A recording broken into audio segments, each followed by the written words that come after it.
ভিডিওটি ক্লিক করার জন্য বেঙ্গল কোচিং 09 চ্যানেলের পক্ষ থেকে তোমাদের সকলকে স্বাগত। যে সমস্ত ছাত্র এবং ছাত্রীরা যারা কলেজে অ্যাডমিশন হয়েছে, তোমরা চাইছো যে কলেজে অ্যাডমিশন হওয়ার পর অর্থাৎ ডকুমেন্ট তোমাদের ভেরিফিকেশন হয়েছে, এই মুহূর্তে তোমরা চাইছো যে তোমাদের পছন্দের যে কলেজ রয়েছে সেই কলেজে তোমরা যেতে, নতুনভাবে অ্যাডমিশন নিতে। তো তোমরা কি সেই অ্যাডমিশন নিতে পারবে এবং কিভাবে তোমরা অ্যাডমিশন ক্যান্সেল করবে সমস্ত কিছুটা এই ভিডিওতে জানাবো। তো ভিডিওটি প্রথম থেকে শেষ অবধি দেখো এবং ভালো লাগলে অবশ্যই লাইক, কমেন্ট এবং চ্যানেলটিকে সাবস্ক্রাইব করে পাশে থাকা বেল নোটিফিকেশনটি অল করে রাখতে কিন্তু একদমই ভুলবে না।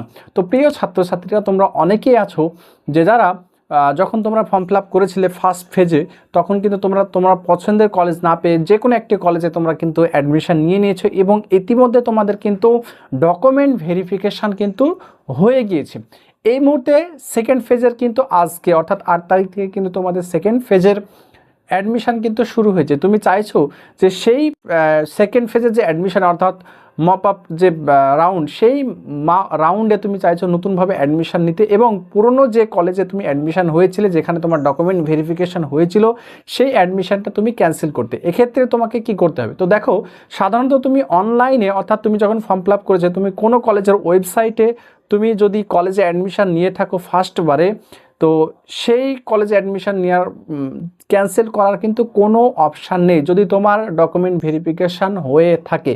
এক্ষেত্রে তোমাকে একটা কথা বলি যে সাধারণত তুমি অনলাইনে আর দ্বিতীয় তোমার কোনো সুযোগ নেই যে তুমি অ্যাডমিশান ক্যান্সেল করে নতুনভাবে আবার অ্যাডমিশান নিতে। তো তোমাদেরকে একটা কথা বলে রাখি, তো এই পদ্ধতি তোমাকে কি করতে হবে না, তুমি কলেজে যাও, কলেজে গিয়ে কলেজে অথরাইজ অফলাইনে সেই কলেজের অথরাইজদের সঙ্গে তুমি কথা বলো, শিক্ষকদের সঙ্গে কথা বলো, কলেজের প্রফেসরদের সঙ্গে, এবং তারা কিন্তু তোমাকে নিশ্চয়ই এই একটি ফলাফল তোমাকে কিন্তু অবশ্যই তারা জানাবে যে কীভাবে অ্যাডমিশান, যদি এটা সম্ভব হয় তারা অবশ্যই করবে। এছাড়াও তুমি বিকাশ ভবনে যেতে পারো, সেখানে কিন্তু আবেদন করতে পারো যে তুমি চাও যে অ্যাডমিশান তুমি যে কলেজে নিয়েছো সেই কলেজটা তুমি ক্যান্সেল করে অন্য একটি কলেজে তুমি অ্যাডমিশান নেওয়ার জন্য।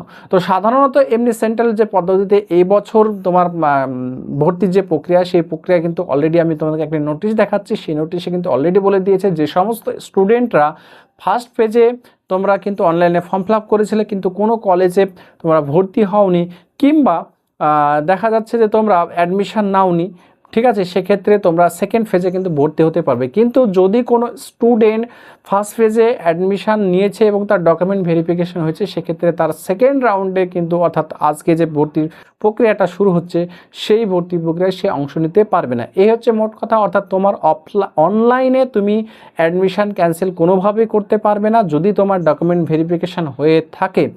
এবার তুমি যদি কলেজে যাও, কলেজে গিয়ে তুমি কলেজ অথরিটির সঙ্গে কথা বলো, তারা অবশ্যই তোমাকে যে কোনো একটা পথ বেছে দেবে।